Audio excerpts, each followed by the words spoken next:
Aí eu, beleza. Boa tarde, Wagner.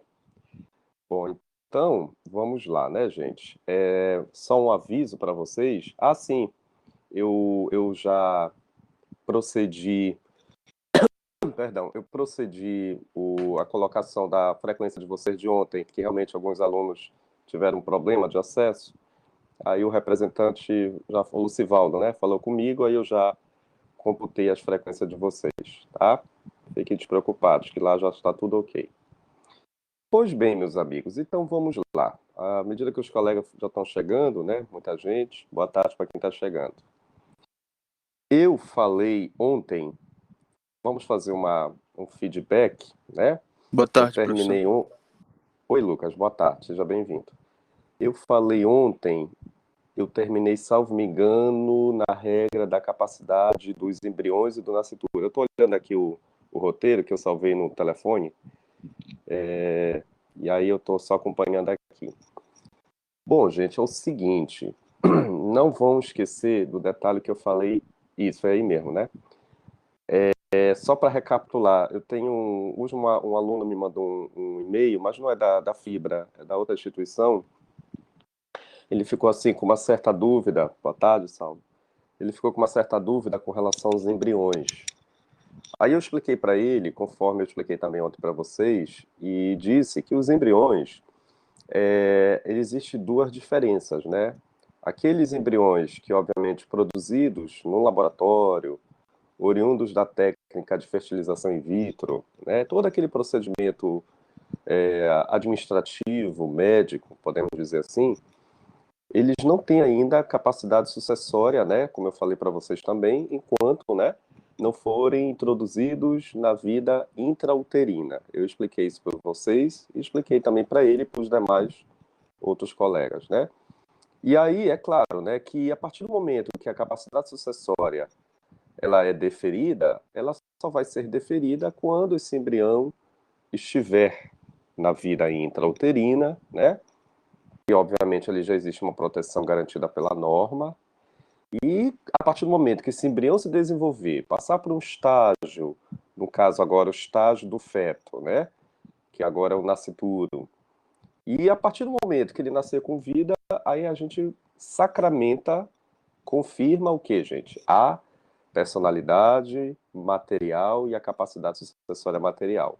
É que normalmente essas dúvidas é importante e é importante que realmente vocês confirmem, né, como eu expliquei para ele no Zap, né, no Zap não, no e-mail, que ele estava pensando que o embrião, pelo simples fato de estar nessa condição, ele já possuía uma capacidade sucessória. Mas para possuir, ele tem que estar introduzido realmente na vida intrauterina. Pelo menos é uma garantia da norma, né? É a chamada personalidade jurídica formal. A material, todo mundo já sabe aqui, né? Eu preciso do nascimento com vida confirmado, né? Porque é o direito de resgatar os alimentos, é o direito de resgatar a herança, é o direito que esse determinado sujeito agora vai ser considerado um sujeito de direito. A palavra direito dá para a gente já raciocinar imediatamente. É um sujeito formalizado, reconhecido pelo ordenamento, né? Ou seja, existo perante o ordenamento e tenho respaldo, né? Eu tenho toda uma garantia. Então eu discuti isso no e-mail e também falei isso para vocês ontem, só para recapitular, de repente algum colega não tenha anotado. E aí a aula de ontem foi fundamental, apesar dos pequenos contratempos da minha internet, mas eu cheguei a comentar isso. E hoje eu estou só confirmando, né, que o embrião ou os embriões, eles, uma vez produzidos em laboratório, alguns, né, oriundos de uma técnica de fertilização, de reprodução assistida. Enquanto eles estiverem naquela conserva, podemos dizer assim, naquele material genético, né, aquele material químico apropriado, né, que a gente são termos técnicos que normalmente nós não sabemos, somente os biomédicos, né? Então, esses embriões, eles estão ali conservados em temperaturas muito baixas, né, que nós já sabemos, mas ali eles não têm ainda um respaldo de uma capacidade em termos de legitimidade sucessória, tá?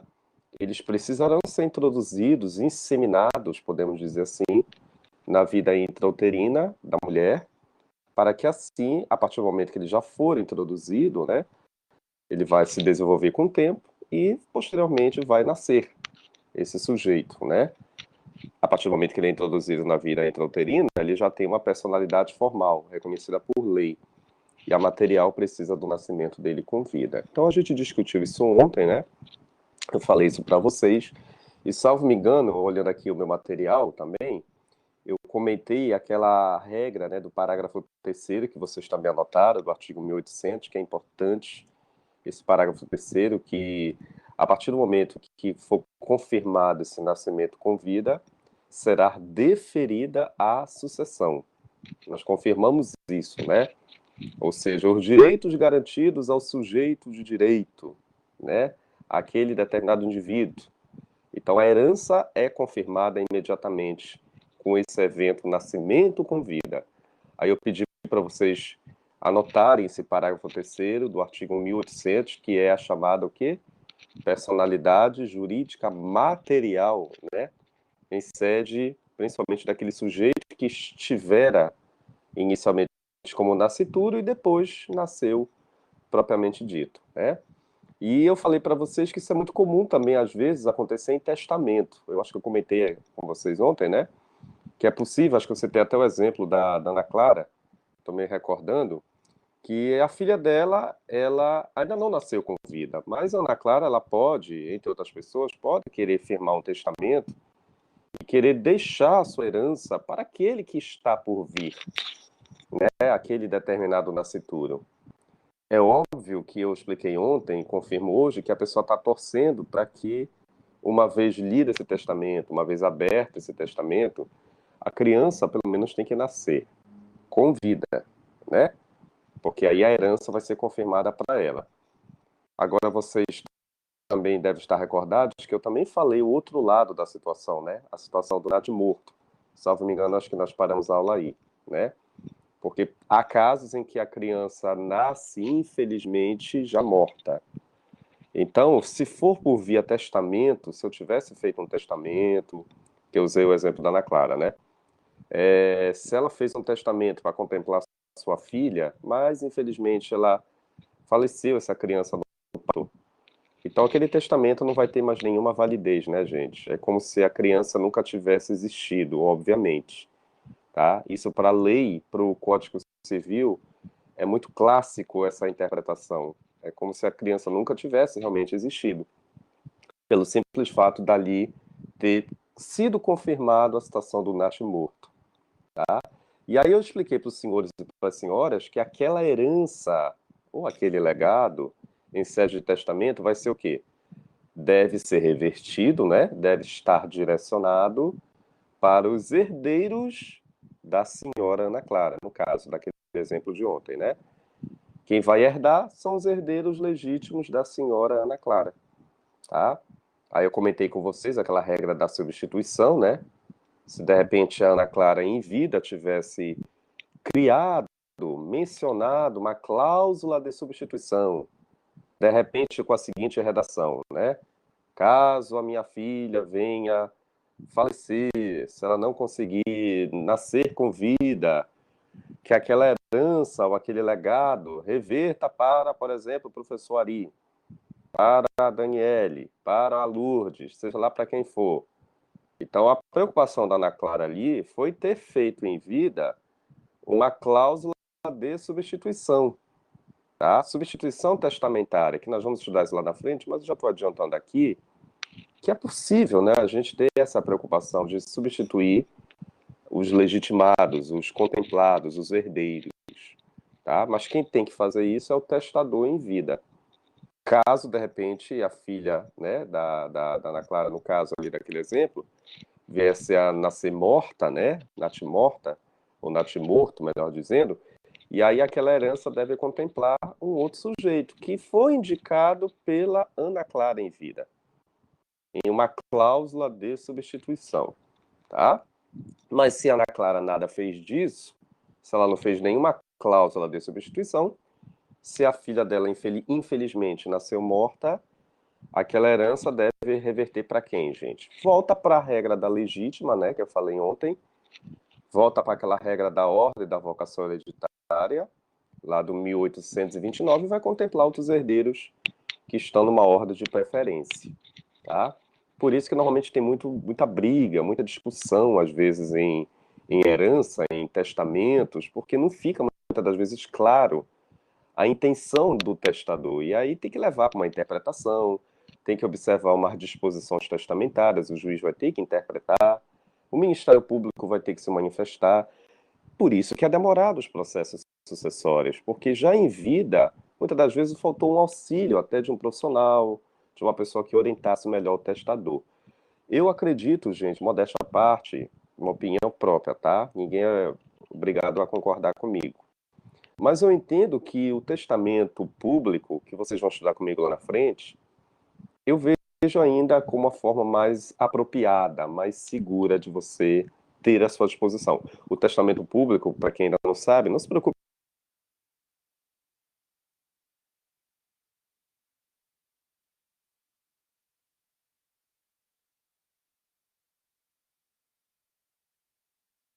que a gente vai comentar isso lá na frente, é aquele que você, estando aqui, que tinha congelado um pouquinho, o testamento público você vai iniciar via cartório, tá? Você começa na presença do tabelião e você fecha o ciclo também na presença dele, tá? Essa foi a aula de ontem, tá, gente? Eu fiz esse feedback que normalmente não é legal a gente iniciar uma aula de hoje sem a gente fazer um link com a aula anterior, para até situar vocês melhor, tá?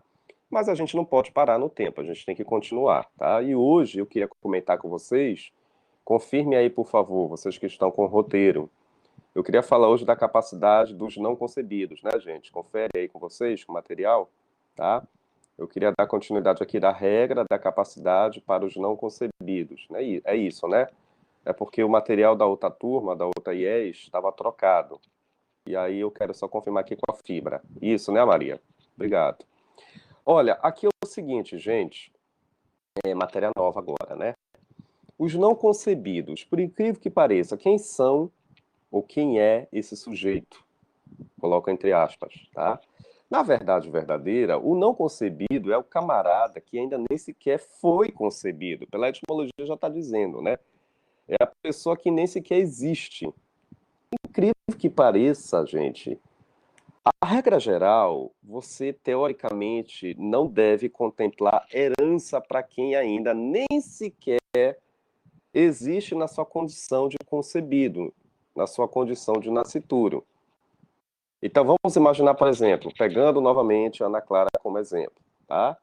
Se ela tivesse interesse em querer fazer um testamento para contemplar a Clarinha, quem é a Clarinha? A filha da Ana Clara. Só que detalhe, a Ana Clara ainda não está grávida, pelo menos até o presente momento. Mas ela me ligou, ela me perguntou, professor, eu gostaria de fazer um testamento para contemplar a Clarinha. Aí eu perguntei, quem é Clarinha? A minha filha, professor. Só que detalhe, eu não estou grávida. Curioso, né, gente? Porque a gente fica se perguntando, ela vai contemplar um sujeito que nem sequer ainda foi concebido, nem sequer ainda existe como, inclusive, nascituro.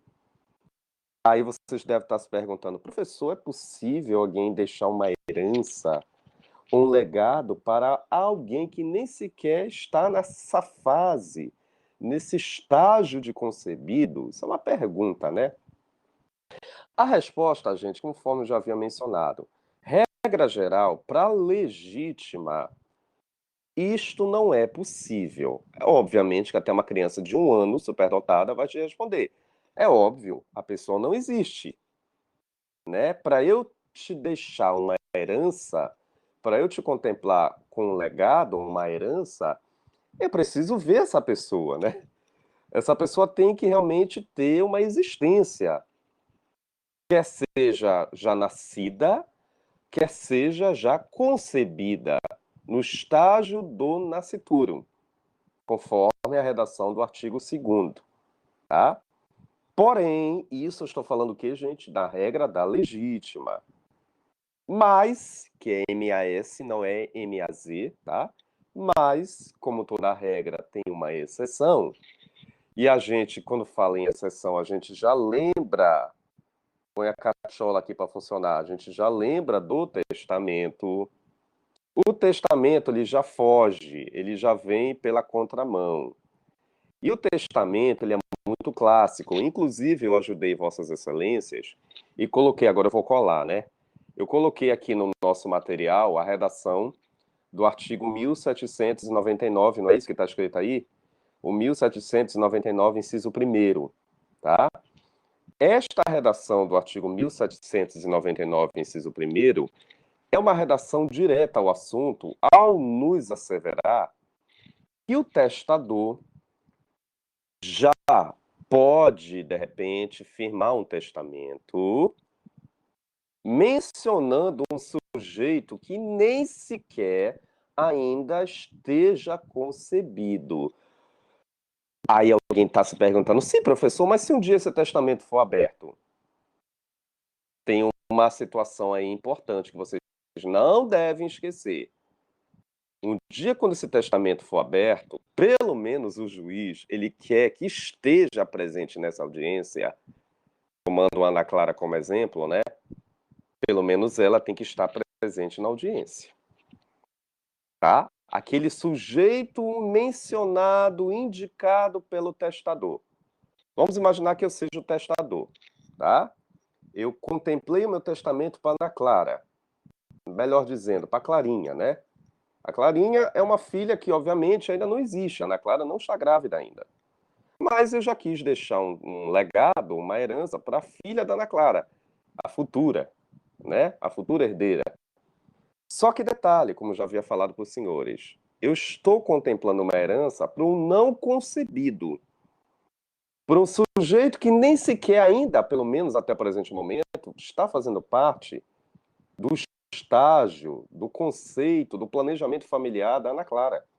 Mesmo que ela já tenha me comentado no passado, professor Ari, eu tenho um sonho, né, Ana Clara? Confirma isso para mim. Eu tenho o sonho de um dia ser mãe, né? De um dia, obviamente, ter grandes proles, de morar em um castelo. Uma vez ela me falou isso, não foi, Ana Clara? Tô brincando. Mas eu já quis, obviamente, me antecipar e firmar um testamento para contemplar a Clarinha. Muito embora, como já havia mencionado, a Clarinha, até o presente momento, que dia é hoje, gente? Hoje é 12, né? 11 de março, né? Até hoje ainda não existe, nem sequer no estágio de nascituro, tá?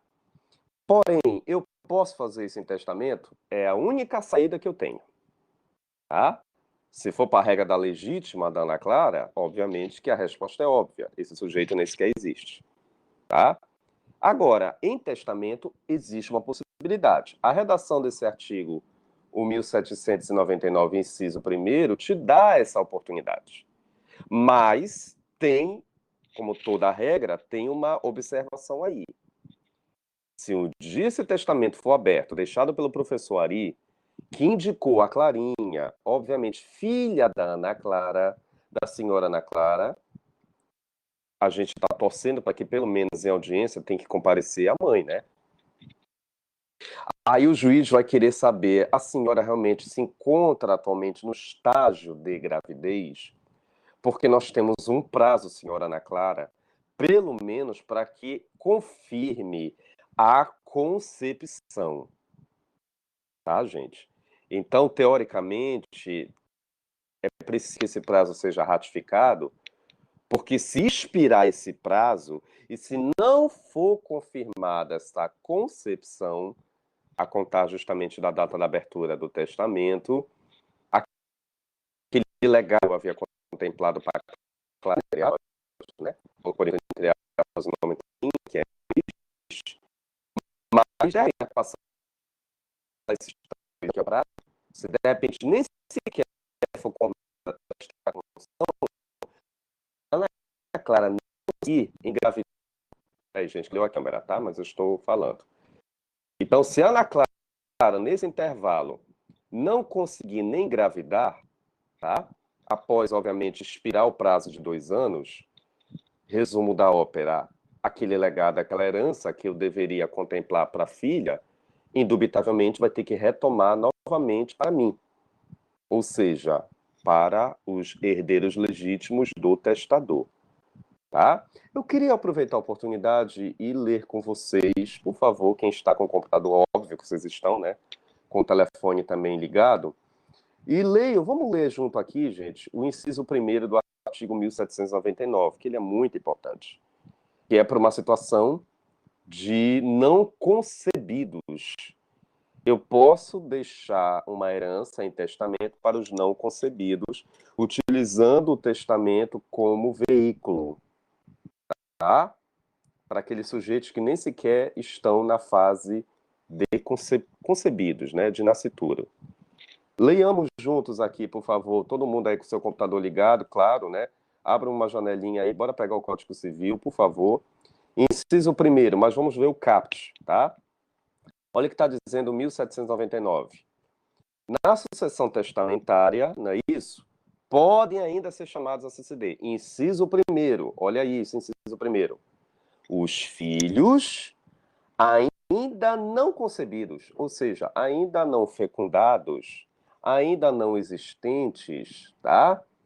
De pessoas indicadas pelo senhor Ari, pelo testador. Ou seja, eu indiquei a Ana Clara, né? Como mãe da Clarinha. A Clarinha é a contemplada, né?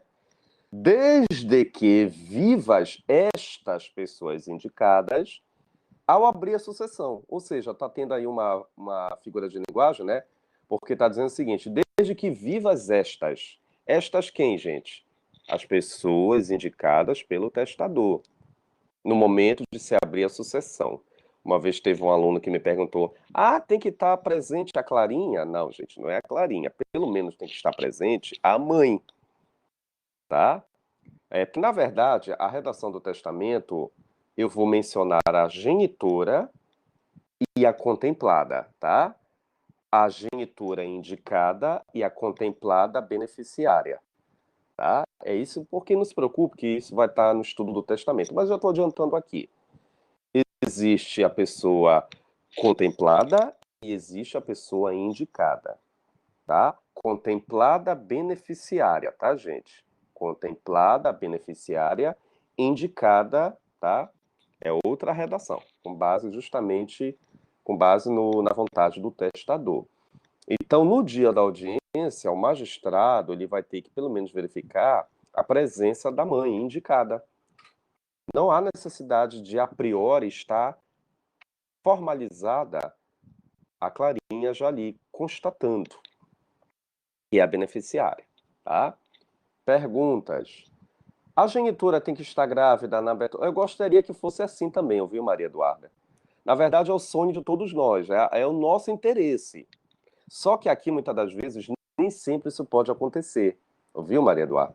Pode ser que no dia da abertura do testamento, a Ana Clara não necessariamente ainda esteja grávida, mas ela possa estar com um projeto, com um planejamento.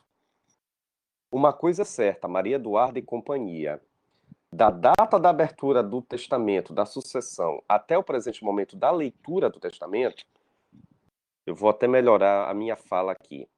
Da data do falecimento do professor Ari, até levando em consideração a data da abertura do testamento, da leitura propriamente dita desse documento, a gente tem que torcer, Maria Eduarda e companhia, para que ainda não tenha expirado o prazo de 2 anos. Viu, Maria Eduarda? Porque uma coisa é, o professor Ari faleceu dia 11 de março, hoje. Ele deixou um testamento para Clarinha. Aqui já ocorreu a Saizinha, né? Outra coisa é, o testamento vai ser lido em, vamos imaginar aqui, dia 4 de setembro. A data oficial da audiência, da formalização do ato. É óbvio, né, gente, que da data da audiência até a minha morte, efeito ex-tunc, né, eu acho que ainda não perpassou o prazo de 2 anos, né, Maria Eduarda? Né, gente? Nós ainda estamos dentro do prazo, tá? Agora, se tiver perpassado o prazo de 2 anos e se constatar que a senhora Ana Clara ainda nem sequer está grávida, porque a gente leva em consideração a contagem inaugural da data da abertura da sessão, né, gente? Claro, isso daí todo mundo já sabe. E se de lá da data da abertura da sessão até a data da leitura do testamento, A Ana Clara nem sequer está concebida, já ultrapassou 2 anos. O testamento é caduco, né? O testamento não vai ter nenhuma validez, tá? Então, isso que eu estou falando para vocês é uma redação jurídica que nós temos. É o prazo oportuno que se confirme a concepção. O tempo total da concepção, podemos dizer assim, né? O tempo total da espera da confirmação da concepção. Eu queria que vocês anotassem aí onde é que está esse prazo de 2 anos, na lei. Nós temos uma regra aí. Anotem aí, eu não coloquei no material de vocês, tá? Mas vocês vão anotar agora. É a redação do parágrafo 4º, anotem, não só me olhem, tá? Anotem, por favor. Redação do parágrafo 4º do artigo 1800, tá? Eu estou até com ele aqui. A redação do parágrafo 4º do artigo 1800, ele é muito direto ao assunto. Se você parar para ler aqui comigo, bora ler rapidinho aqui, já que vocês estão com o Código Civil aberto aí no computador. Olha o que está dizendo o parágrafo 4º. Olha lá. Se decorridos 2 anos da abertura da sucessão. O que é a abertura da sucessão, gente? A abertura é levada em consideração a morte do professor Ari, a morte do testador. Se passado 2 anos não for concebido o herdeiro esperado, ou seja, se não nascer a Clarinha, tá?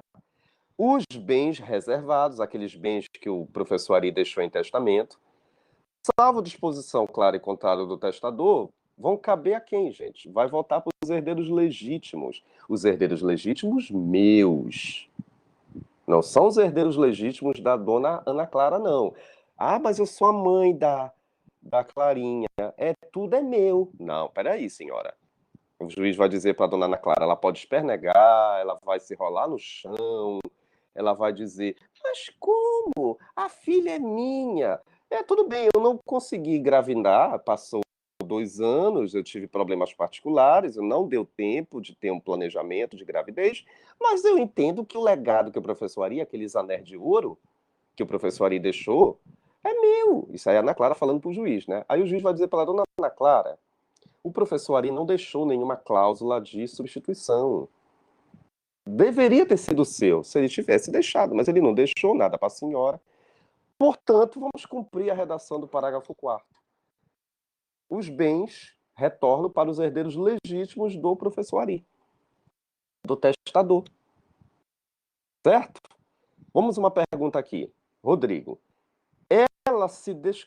como é que é? Ela se descobriu infértil e por isso adotar. A filha adotada, sim, Rodrigo. Mas cuidado, viu, Rodrigo e companhia.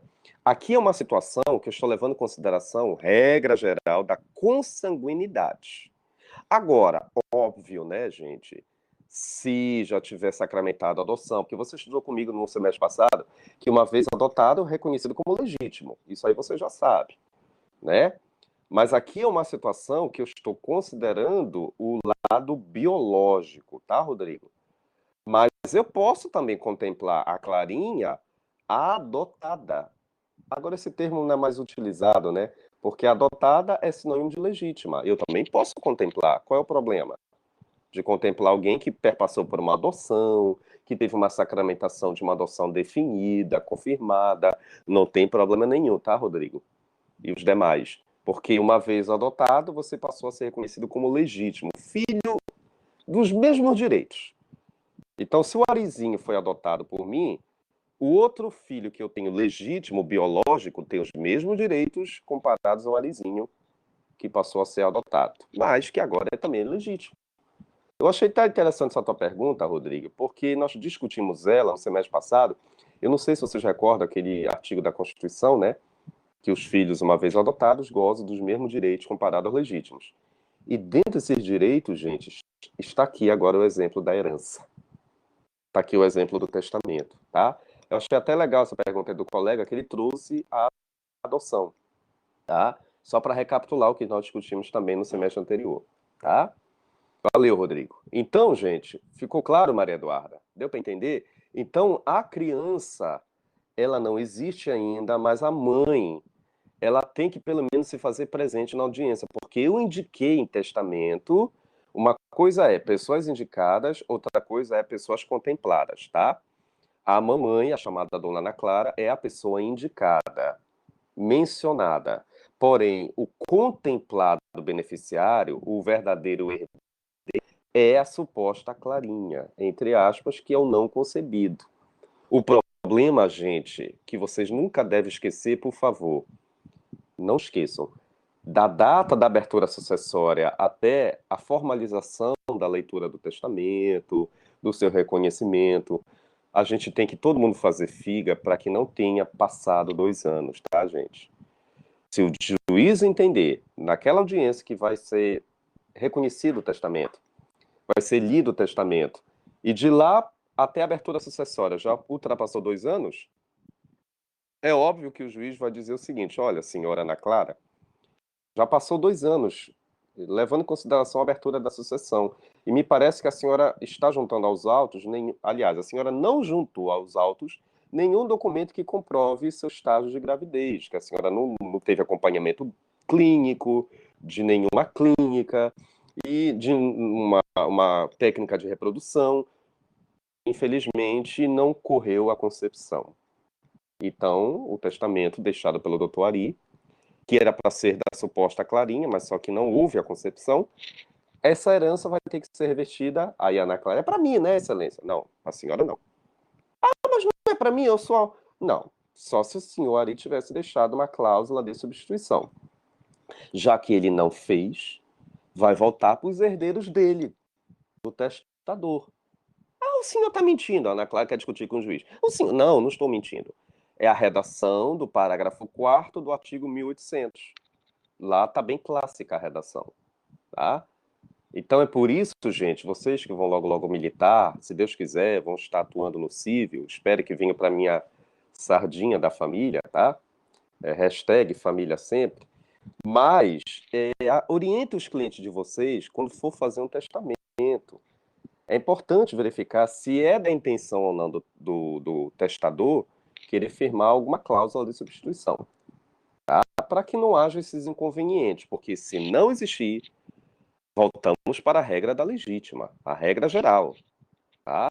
Teoricamente, quem vai estar de camarote já querendo resgatar a herança, querendo se habilitar, são os herdeiros do testador, tá? Então isso é importante, porque muitas das vezes tem muita briga. De um lado, os herdeiros do testador, de outros herdeiros daquele suposto beneficiário, né? Ou daquele indicado. Então tem barracos de família mesmo, tá? Então isso o juiz tem que interpretar, juntamente com o Ministério Público, e os advogados têm que estar muito atentos para isso, tá? Certo, gente? Deu para vos entender esse artigo 1799, inciso 1º do Código Civil, tá? Ficou alguma dúvida no ar para os não concebidos, tá? Tudo ok? Posso avançar? Pois bem, a outra regra aqui que nós temos, tá? É a regra da capacidade para as pessoas jurídicas. Eu estou olhando aqui no nosso roteiro, estou aqui com o meu telefone, tá? Gente, tenham cuidado agora que eu vou explicar para vocês, para as pessoas jurídicas, tá? Por favor. Ah, professor, eu estou olhando aqui a TV. Desliga a TV. Professor, eu estou olhando aqui para a janela. Se possível, fecha a janela. Professor, eu estou conversando aqui no WhatsApp com meu namorado e minha namorada. Deixa ele de lado e deixa ela. Preste atenção para cá. Pessoa jurídica, a OAB adora colocar em provas. E uma vez eu fiquei chateado com uma aluna, foi minha aluna, e a criatura, tu acredita que acabou errando a questão? Eu falei, olha, me esquece, não fui teu professor. Tô brincando, eu não falei assim com ela, né? Ah, professor, estava muito nervosa. Eu falei, como é que tu erraste essa questão, criatura? De cada 6 alunos que fizeram a prova, só você errou. Os outros 5, que foram meus alunos, todos acertaram. Ah, professor, estava nervoso. Tudo bem, foi nervosinho, compreensível. Mas o que eu quero chegar para vocês, gente, é o seguinte, brincadeirinhas à parte, claro, né, que eu dei maior força para ela e hoje ela já passou. Amém. O que eu quero falar para vocês é o seguinte, as pessoas jurídicas, primeiro, elas têm que existir. Comecem a escrever isso daí que eu estou falando. As pessoas jurídicas têm direito de resgatar herança. As pessoas jurídicas, elas vão figurar no polo passivo. O que quer dizer isso? Significa dizer que as pessoas jurídicas sempre vão estar na contemplação e testamento. As pessoas jurídicas, elas não vão firmar testamento, gente. As pessoas jurídicas, elas vão sempre ser contempladas em testamento, tudo bem? Então, elas vão estar no polo passivo. Elas não vão estar no polo ativo. Isso daí foi a rasteira que a minha ex-aluna, infelizmente, o nervosismo dela, ela acabou marcando a opção falsa. E, na verdade, era para ter colocado verdadeira, tá? Uma questão lá que era mais ou menos nesse sentido. Aí, o que eu quero dizer para vocês é isso, tá? Já para iniciar a discussão das pessoas jurídicas. Pessoas jurídicas, eu sempre contemplo. Elas não vão firmar testamento por elas. Ah, porque eu vou ser uma pessoa. Não. Elas vão ser contempladas, tá? Tudo bem até aqui? Essa é a primeira informação para as pessoas jurídicas. Por outro lado, o que eu quero te dizer também é que elas têm que existir. Acho que eu até já falei isso para ti, né? Mas eu vou só repetir. Isso, exatamente, Lucivaldo, me auxilia aí, claro, exatamente. Essa existência das pessoas jurídicas, gente, é com relação ao registro, tá? Tu já sabes disso, porque eu acho que tu já estudaste direito empresarial, eu acho que foi até o Paulo II, deve ter explicado isso para vocês, que nós temos a questão dos registros nos órgãos competentes, né? No conselho, nos conselhos administrativos, né? Nós temos também no próprio cartório competente de registro das pessoas jurídicas, né? Nos fóruns comerciais, enfim, todos os locais apropriados, administrativamente falando, que vão ser responsáveis para formalizar a escritura pública em prol da pessoa jurídica, da sua certidão, das suas atas, né? Então, confirmando a existência da pessoa jurídica, tá? Quer seja no cartório competente, qualquer outro órgão administrativo, esse documento de existência da pessoa jurídica, esse registro propriamente dito, é de suma importância para que posteriormente ela vá se habilitar e assim finalmente ela vá resgatar o direito à sua herança, o direito ao seu legado, formalizado em sede testamentária, regra geral, tá? Então, professor, já estou entendendo. O senhor está dizendo o seguinte, que para a pessoa jurídica, antes dela resgatar a sua herança ou seu legado, por exemplo, em sede de testamento, como o colega acabou de colocar aí, a gente tem que cumprir o número 1. Primeiro, as pessoas jurídicas precisam confirmar a sua existência. Quer seja no órgão competente, no conselho administrativo comercial, numa junta comercial, quer seja no cartório de pessoas jurídicas de notas competentes, tá, gente? É claro que isso vai depender do tipo de pessoa jurídica, se é uma sociedade, se é uma associação, se é uma fundação, né? Que aí esses detalhes específicos vocês estudarem direito empresarial, as modalidades de pessoas jurídicas, né?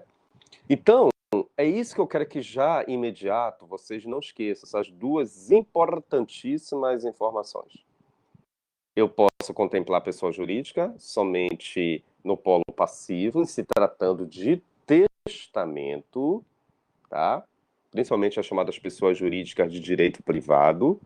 Isso é bom não esquecer, né? Se for, de repente, uma associação, uma fundação. Vocês estudaram já isso lá com a titia Raimunda e o titio Raimundo no capítulo 1, né? Na parte geral, você lembra? As pessoas jurídicas de direito público interno, pessoas jurídicas de direito público externo, pessoas jurídicas de direito privado, te lembra? Ah, professor, estava esquecido. Pois é. Volta de novo lá no artigo 40 em diante, lá do Código Civil, tá? E aí, gente, as pessoas jurídicas de direito privado, por exemplo, elas tranquilamente podem ter à sua disposição o resgate de uma herança ou de um legado em sede de testamento. Por isso que eu coloquei no teu material a redação do artigo 1799, inciso 2 e inciso 3, tá? A redação do artigo 1799, inciso 2 e 3, faz menção às chamadas pessoas jurídicas de direito privado, tá? As fundações, associação, tá? Entre outras modalidades. Porém, para que elas resgatem, tu já sabes, elas primeiro precisam confirmar a sua existência, né? Isso, foi com a minha queridíssima Cristine, maravilhosa, tá? Tudo bem, gente? Duas informações que vocês anotaram, né? Elas primeiro precisam existir e precisam ratificar o seu registro nos órgãos competentes para que venham resgatar suas heranças ou seus legados, tá? O que mais, professor, o senhor quer falar para a gente? Pois bem, aqui no material, agora eu vou olhar aqui para o material junto com vocês, né? Aqui no material, eu coloquei também uma seguinte informação importante. Qual é a pessoa jurídica? Agora vamos cambar para as pessoas jurídicas de natureza pública. Quais são as pessoas jurídicas de direito público interno, né? A União, o Estado, o DF e o município, tá? Só para recapitular a mente de vocês, que já faz tempo que vocês estudaram isso, né? Mas é bom a gente voltar. Então, a União, o Estado, o DF e o município são correlacionados às chamadas pessoas jurídicas de direito público interno. Essas pessoas jurídicas, meus amiguinhos e minhas amiguinhas, eles também podem ser contemplados em herança e legado, quer seja em testamento ou quer seja até mesmo na legítima, na regra geral, tá? Eu vou te dar um exemplo de uma situação de uma pessoa jurídica de direito público interno, ou a União, ou Estado, DF, município, que pode ser contemplado na legítima. Ou seja, quando não existir testamento, né, professor? Claro, tá? Tu imaginas, por exemplo, gente, para quem acompanhou, eu sei que muitos daqui são novinhos, eu não, já sou mais um pouquinho, faixa etária mais elevada, mas algum tempo atrás, aquele apresentador que vocês já ouviram falar, o Clodovil, ele deixou um testamento para uma instituição de caridade. Por que isso, professor? Porque ele não tinha mais herdeiros legítimos, vivos. E aí a advogada dele, não sei quem soube essa história, né?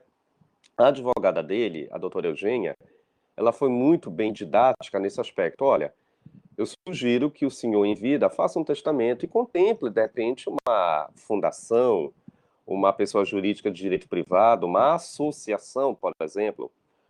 Porque se o senhor não fizer nenhum testamento, corre o risco, eu coloco até a palavra risco, né, mas numa linguagem coloquial, podemos dizer assim, da fazenda pública, da pessoa jurídica de direito público interno, no caso, o município onde o apresentador até então residia, que era em Ubatuba, né, de ficar com todos os seus bens, de resgatar todos os seus bens. Pelo simples fato do senhor não ter deixado nenhum testamento em vida. Então, o que a advogada dele fez? A amiga advogada aconselhou o apresentador, e ele assim fez, o testamento para deixar todos os seus bens, a sua mansão lá de Ubatuba, dentre outros acervos, para uma instituição, para uma fundação lá mesmo do município de Ubatuba, no local até então onde ele residia. Diga-se de passagem, uma pessoa jurídica de direito público, não, de direito privado, que era uma fundação, tá?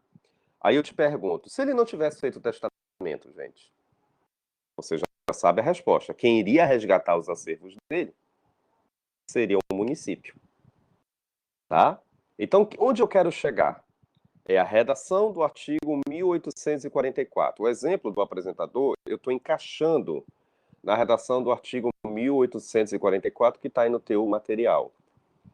As pessoas jurídicas de direito público interno, município, o Estado, a União, o DF, eles podem ser contemplados também pelaquela herança ou por aquele legado deixado pelo finado, deixado por aquele determinado indivíduo, pelo decujus, pelo falecido, tá?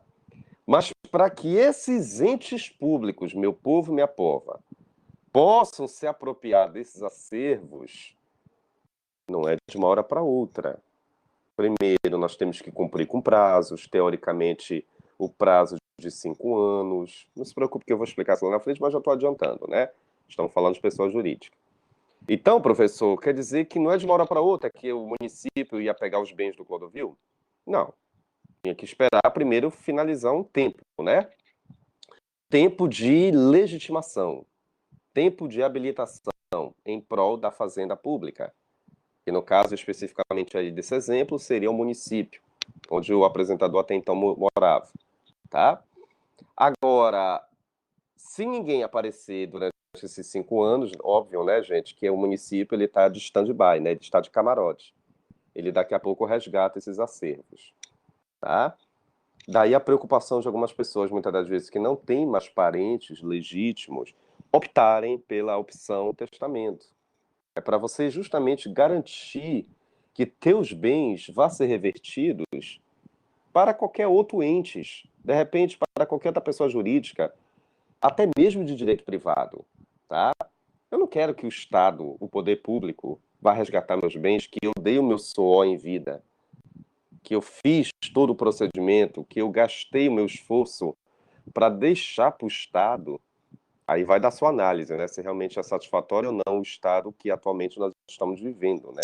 Eu não quero entrar em beneméritos, mas isso é a vontade daquele determinado legitimado. Eu quero deixar para o Estado ou não? Né? Teoricamente, as pessoas, a maioria, não quer deixar. Óbvio, né, gente? Você quer contemplar alguém. E esse alguém pode ser também uma pessoa jurídica, de direito privado. Pode ser uma fundação, uma associação, uma sociedade, tá? Um partido político, também se você tiver interesse, uma igreja, tá? Vai da sua mera liberalidade. É isso que eu quero te informar. Agora, se você não tiver deixado nenhum testamento, você não tiver deixado nenhum herdeiro vivo, associado a você, notoriamente conhecido, se prepare que o Estado está de camarote, ele está fazendo assim, ó, já movendo as mãozinhas dele, ó.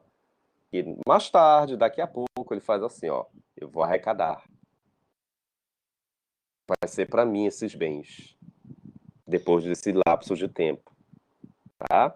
Dependendo, obviamente, do local em que aquele bem está localizado, né? Porque aquele bem, se pertencer a uma área do município, no caso do apresentador Clodovil, a casa registrada perante o cartório do município de Ubatuba. O ente competente é o município de Ubatuba. Agora, se aquela área fosse federal, seria a União que deveria resgatar. Se fosse distrital, a competência do DF, obviamente o Distrito Federal resgataria. É assim sucessivamente, tá? O Estado que tem que me propor exatamente, né, Lucivaldo, para nós, tá? Então eu acho, eu não estou aqui tendo aula com vocês de ciência política, estou longe disso, não estou aqui querendo entrar em beneméritos. Mas a gente tem a opção de querer optar, né, gente? Bonito, né, esse pleonasmo que eu usei agora. Nós temos a opção de querer optar pela nossa vontade. Isso é uma regra constitucional, isso é um direito personalíssimo nosso. Concordo com você.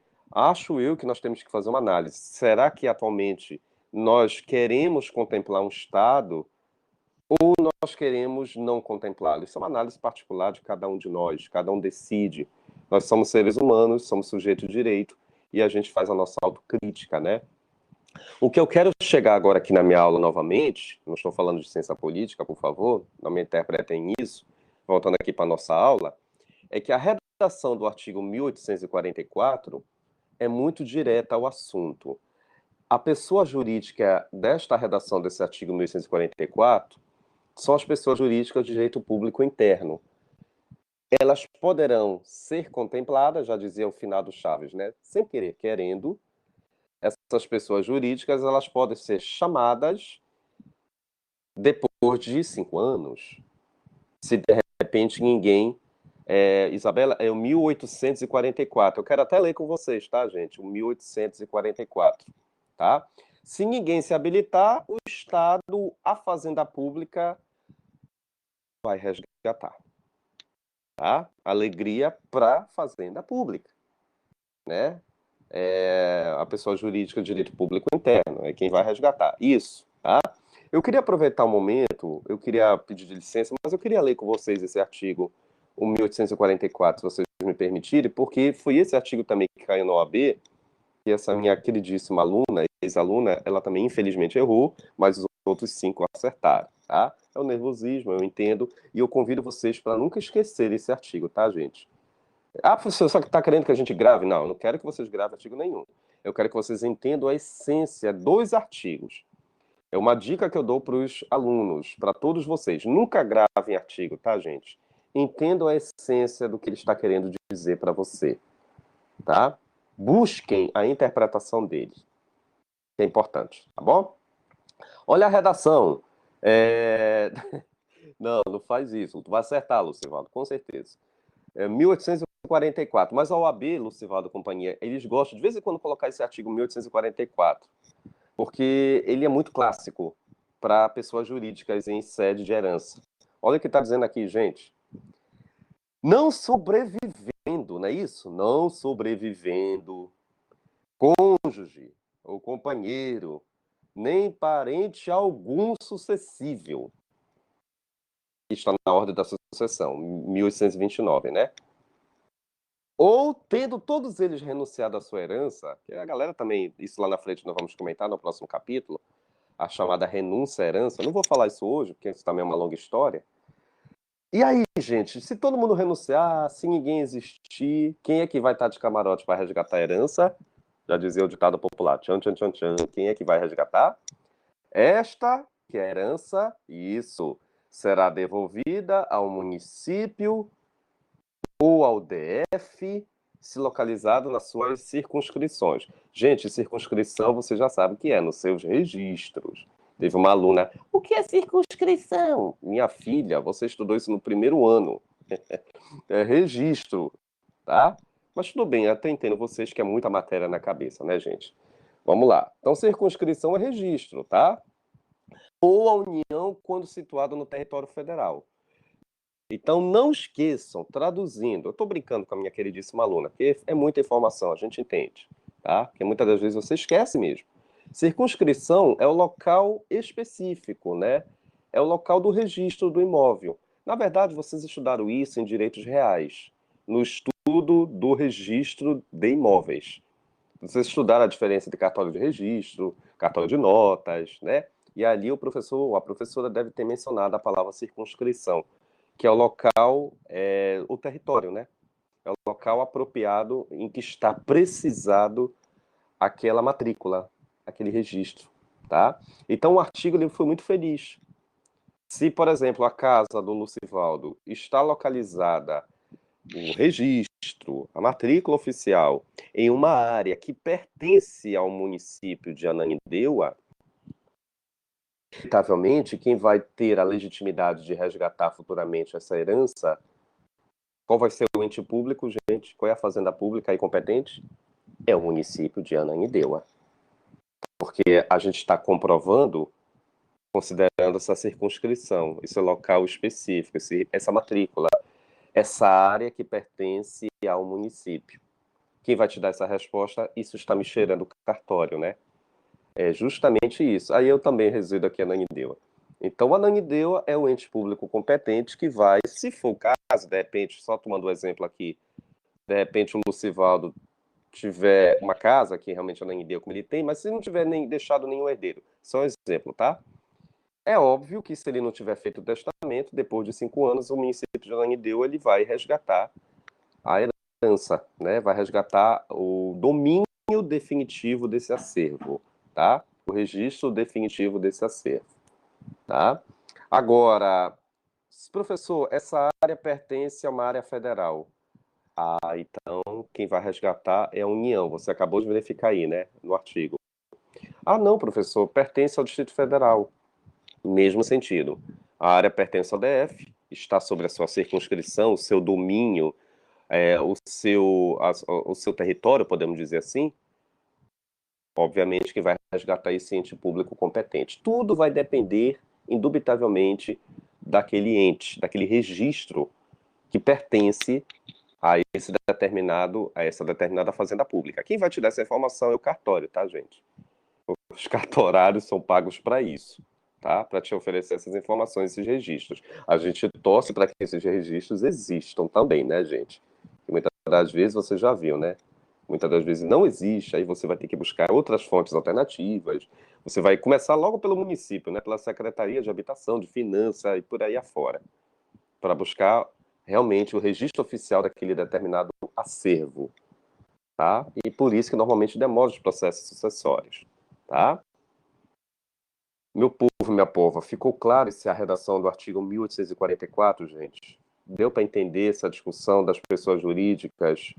Sem querer, querendo, eu falei 3 importantes informações, tá? A existência das pessoas jurídicas, elas precisam buscar suas formalizações e as pessoas jurídicas podem ser contempladas em testamento ou, se não for testamento, principalmente a pessoa jurídica, a fazenda pública, ela pode ser contemplada sim na regra da legítima, tá? Você acabou de verificar comigo aí a redação do 1844. Aí eu vou te dar até uma dica importante, uma OBIS. Se você quiser até anotar aí, no teu telefone, no teu computador. Normalmente esse artigo 1844, ele é muito voltado para a interpretação, a discussão para a regra da legítima. Não esqueça isso que eu estou te falando, tá? A redação do artigo 1844, ele está voltado para, indubitavelmente, a regra da legítima. Quando, obviamente, não existir herdeiros legítimos, depois de perpassado um determinado intervalo temporal, a Fazenda Pública resgata o domínio definitivo do acervo, daquela herança, tá? Daquele bem móvel, por exemplo, tá? Só para vocês não esquecerem que esse artigo ele é direcionado para essa interpretação, para a regra da legítima, tá? O que mais, professor, que nós temos aqui? Beleza. Ah, sim, deixa eu voltar aqui para o roteiro, né? Dando continuidade aqui ao...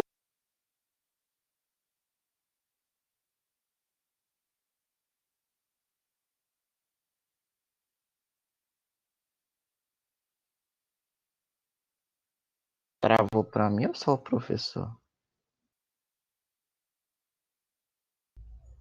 Aro, roteiro. professor?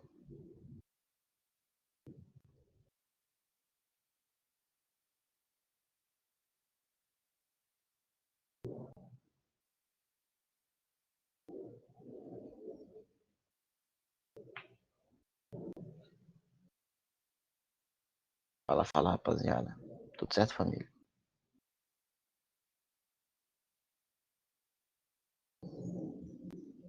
Sem bronca, professor? Sem bronca. Oi, estão me ouvindo, gente? Sim, professor, tô me ouvindo. Não tinha aqui. Coisas ainda da tecnologia. Pois é, conforme eu estou dizendo aqui para vocês, tá? Deixa eu que ainda está reiniciando aqui a minha câmera. Conforme eu estou dizendo aqui para vocês, não esqueça, a redação desse dispositivo, ele está direcionado justamente do 1844 para a regra da legítima. Só para vocês não esquecerem, tá? Que é importante a gente... Peraí que está afirmando aqui o retorno aqui da minha câmera. Para a gente não deixar de não entender, tá? Por outro lado, gente, aqui no item 6, enquanto está carregando a minha câmera, nós temos o estudo também da indignidade sucessória.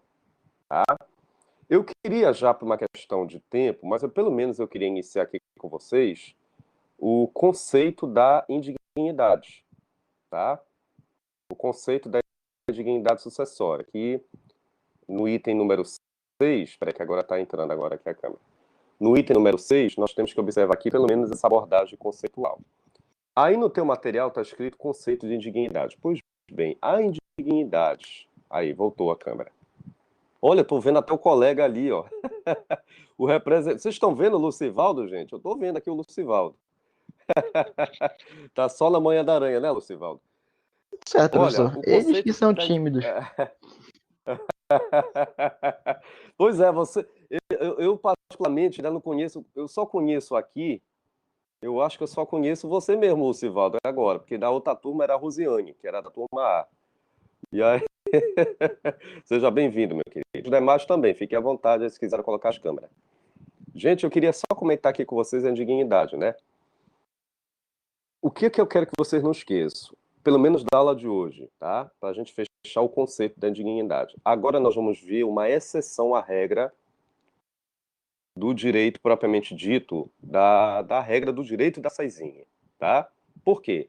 A indignidade, ela é sinônimo de excluir alguém. Por exemplo, eu vou utilizar a Lorena. A Lorena, ela pode ser herdeira hoje, mas amanhã ou posteriormente ela pode vir a ser excluída da sucessão, tá? Então, o que que eu quero que vocês não esqueçam? A indignidade é um procedimento que vai fazer parte da regra propriamente dita da sucessão, que é perfeitamente possível, algum determinado momento, algum de nós aqui, vir a se tornar excluído da regra do direito sucessório pelo simples fato de cometer, ou de repente vir a cometer, algumas situações de irregularidades. Dentre essas irregularidades são as chamadas causas da indignidade, que hoje a gente ainda não vai adentrar nesse mérito. Pelo menos eu queria que vocês não esquecessem que a indignidade é uma das exceções da açaizinha do princípio propriamente dito. Eu não sei se eu comentei no passado com vocês o que não se exclui o que não se transmite com a herança, né? Tu te lembras que o direito personalíssimo, as obrigações infungíveis, você não transmite com a herança. E também é perfeitamente possível uma outra situação que não vai ser transmitida com a herança, a questão também da indignidade, tá? Ou seja, se eu for me declarado como indigno, pode ser que posteriormente, tá? Se isso realmente vier a ser constatado, que eu vou explicar isso posteriormente, se a Lorena, por exemplo, vier a ser declarada como indigna, pelo juízo, pela justiça, é como se ela também nunca tivesse existido na condição de herdeira. Isso também eu vou comentar logo logo. O que eu quero que vocês pelo menos saibam hoje, tá? Na aula de hoje, é que a indignidade, ela é um procedimento, é considerado uma exceção à regra. Ela vai vir na contramão. Ela vai fugir a essa regra geral, que é a transmissão da herança pelo princípio da Saizinho, que todo mundo já entendeu. A herança é transmitida automaticamente, etc. O que é que não vou transmitir junto com a herança? Direitos meus personalíssimos. E o outro exemplo agora aqui é a regra da indignidade. A indignidade é uma sanção, tá, gente? É uma punição. Toda vez que vocês ouvirem falar em pessoa indigna, é uma pessoa que vai estar incluída na condição que alguém prejudicou a herança de alguém. Você lembra daquela situação que eu comentei ontem? Acho que eu comentei do caso da Suzanne Richthofen, né? Aquele caso clássico dos anos 90, triste no mundo inteiro, ficou sabendo. Muitos de vocês não eram nem nascidos, né? Mas o que eu quero dizer para vocês é que aquilo ali é um exemplo de indignidade. Porque ela, professor, mas ela não foi autoria direta, mas ela foi autoria imediata, né? Indireta. Ela teve a participação. Na verdade, foi até direta, né? Porque ela foi a principal responsável. Então, o que nós temos que confirmar? Para o direito civil, ela foi excluída da herança dos Richthofen, né? Dos pais dela. Ela já era de maior naquela época. E a herança, o professor dá ela, para quem foi? Foi para o irmão. Só que o irmão era de menor, né, gente? O menino, na época, ainda era de menor e foi nomeado um curador para ele, que, salvo me engano, o Ministério Público ficou nessa incumbência. Que a ação foi do Ministério Público, tá? Então, o que eu quero que vocês não entendam, não deixe de, aliás, que vocês não deixem de entender, né? É que a indignidade é uma sanção que vai contra a mão. Ela vai infringir a regra do princípio da Saizinho, tá? Rodrigo, se a Suzane tivesse filhos, eles também se... Não, não. Nós vamos discutir isso, viu, Rodrigo? Não se preocupe que na próxima aula, que eu não quero entrar hoje em detalhes, que senão eu vou ficar falando até 5 horas da tarde, né? Eu já até passei um pouquinho do horário, mas eu não posso deixar de não falar uma coisa para vocês. A indignidade, ela é uma sanção, ela é uma punição, você já entendeu, e os demais. Ela vai atentar contra o princípio da Saizinho, porque ela vai te excluir da sucessão. E um dos motivos que você acabou de me perguntar, se a Suzane tivesse também filhos, a sanção da indignidade ela não se estende para os outros herdeiros, tá? Ela é personalíssima. Somente Suzane foi excluída, tá? Mesmo que tivesse filhos, na época, eles não tinham nada a ver com isso, porque a pena, a sanção da dignidade não se estende para outros herdeiros. Tá? Certo, senhor Rodrigo? Beleza? Bom, meu povo, minha pova, já dizia o velho ditado popular. Lucivaldo, que horas tem no teu telefone? Eu acho que aqui no meu já são 4 horas e 20 minutos. Como sempre, eu passo do horário com vocês, isso é bom, né? Que a turma interage, isso é muito bom. Eu queria convidar vocês para a próxima aula a gente explicar as causas da dignidade. Infelizmente, não tem como falar agora, que é meia hora só de causas de dignidade. Daqui a pouco vocês têm aula com outro professor. E aí eu queria deixar um dever de casa para vocês, tá? Não deixe de ler hoje ou amanhã ou depois, novamente, a redação desses artigos que eu falei de hoje, o 1799, 1844. Gente, são artigos que a OAB vai colocar isso na tua prova. E se tu me disser que tu vai errar, eu nunca mais vou olhar para você, porque a gente explicou isso, tá? E a OAB e os concursos públicos, eles gostam de fazer pegadinhas, né? Ah, porque a pessoa jurídica, direito público, a fazenda pública, ela não pode se habilitar na regra da legítima. Tá errado, pode. Acabamos de estudar 1844. Ah, porque a fazenda pública, ou melhor dizendo, uma sociedade, uma fundação, não pode ser contemplada em testamento. Acabamos de estudar a redação de 1699. Eu posso contemplar uma associação, uma fundação, uma igreja, um partido político. 1799. Você está entendendo? Então não esqueçam isso. Tá? Esses detalhes de hoje, da aula de hoje, vai servir para a tua vida futuramente.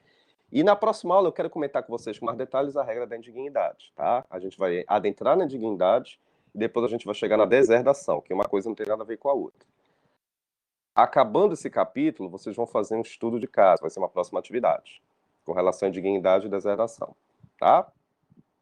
Beleza, gente? Professor, Oi, Lucivaldo. tem gente aqui querendo que o senhor continue a aula, professor. Tem gente querendo que o senhor continue a aula. E eu também gostaria, sabe por quê? Porque eu também tenho outra aula, né? Eu vou entrar 4h35.